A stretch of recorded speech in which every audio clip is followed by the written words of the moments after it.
Hello, everybody. So today we are going to be dealing with one of my more favorite tools in Tool Belt, and this has to deal with how to hold your teammates accountable. It's a great coaching tool, and it is shortly referred to as the PIP process, or Performance Improvement Planning. So with that, we are going to jump into what the agenda is for today's training. So we're going to be going over what the introduction and background guidelines are for what the PIP process is. The overview. One of the aspects of the PIP process is the clarifying discussion. What does that really look like? How do you have it? The next section is going to be reviewing the expectations. And when we're reviewing the expectations, it's the expectations of the company on the employee, the ownership aspect for the employee to the company, and then what those next steps are. So we're going to jump in here with the introduction and background guidelines. So it is to provide a values-driven framework for leaders to engage in meaningful conversations about performance. And this is a really good aspect of what this PIP process is, because before I implemented this system in my own company, I found that the accountability conversations, they were scattered. There was really no consistent method to follow. And that's where this really transformed my own company, because it does provide that framework that you can consistently follow.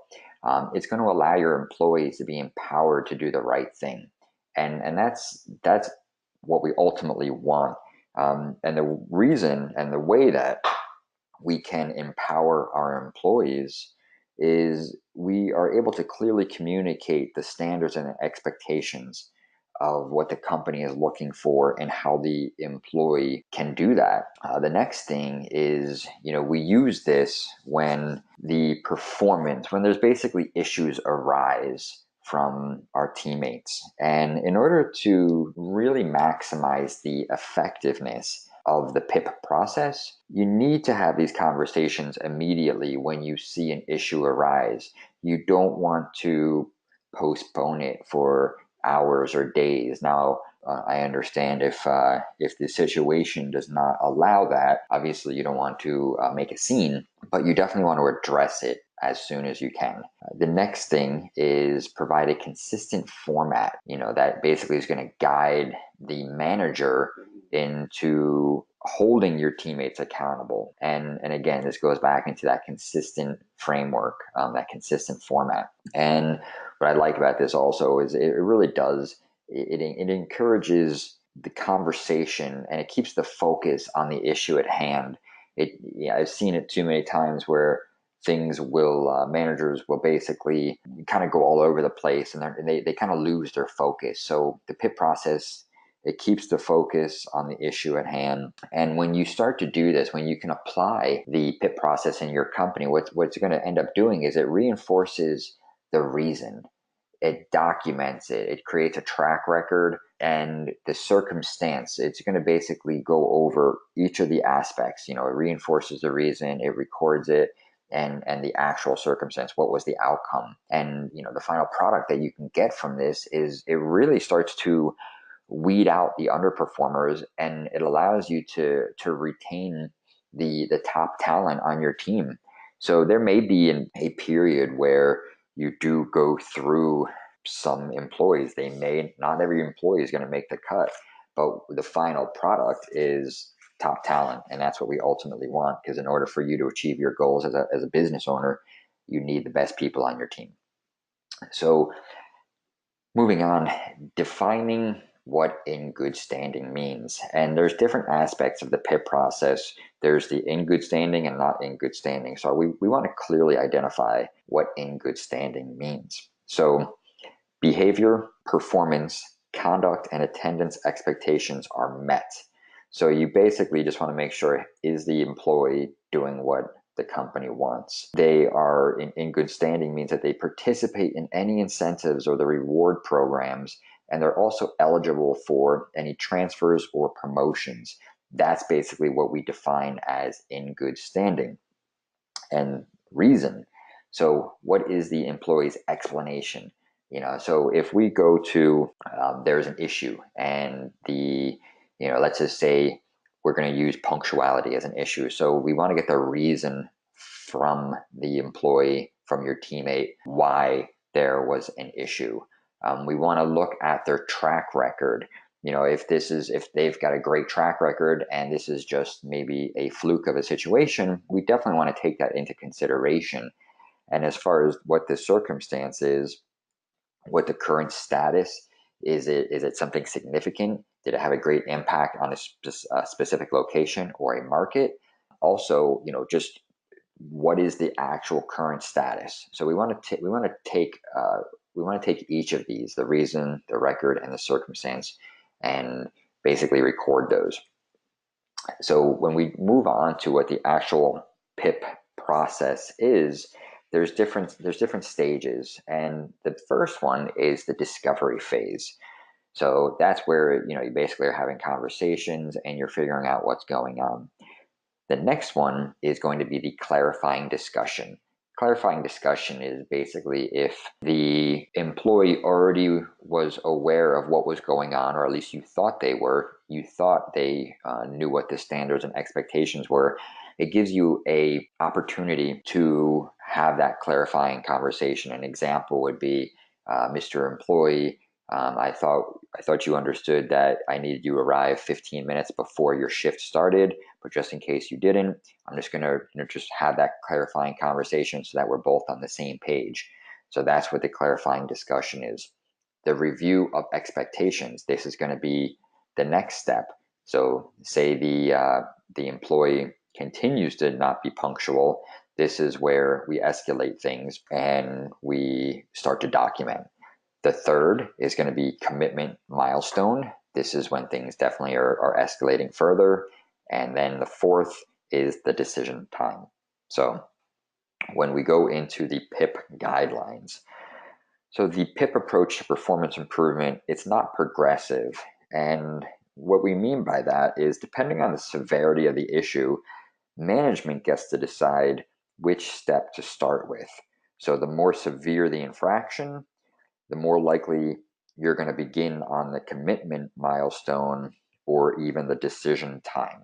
So an example would be, if somebody comes in 10 minutes late, they're going to most likely start around the clarifying discussion, possibly even the review of expectations. If somebody did something that was borderline unethical, then you may be looking at commitment milestone or decision time. And then, of course, because this is not progressive, of course, if the infraction is severe enough, stealing or anything of that caliber, you could just move to termination.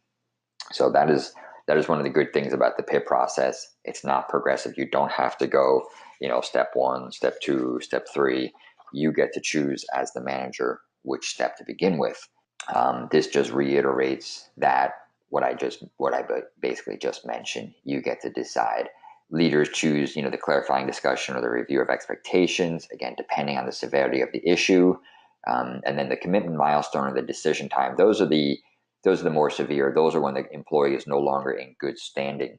So going back a step, which the discovery phase, what that looks like. And the discovery phase is all about observing your teammates. As a manager, you want to be able to see what's going on. You need to have your finger on the pulse. So you want to be able to take mental notes of the good and the bad behaviors for your teammates. And any positive feedback that you might be seeing, giving constructive feedback, all of this is basically falls into the discovery phase.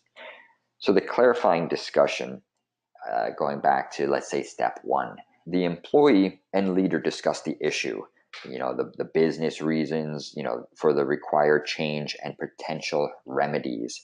So this is where, again, you go into having that clarifying discussion. You recap the expectations and standard of the company.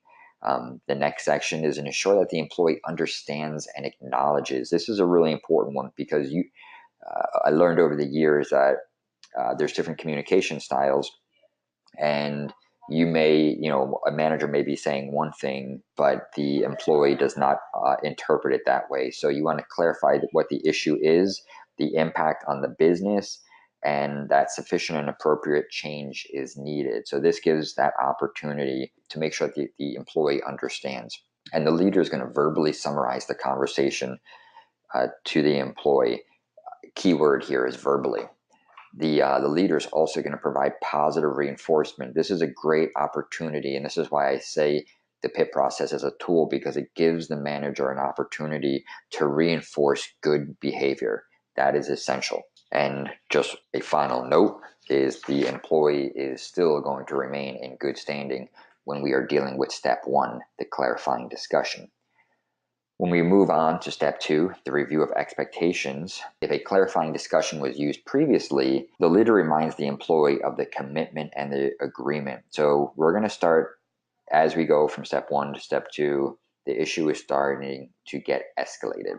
And you definitely want to remind the employee what the company expectations and standards are, where before you were just having a conversation, it was done verbally.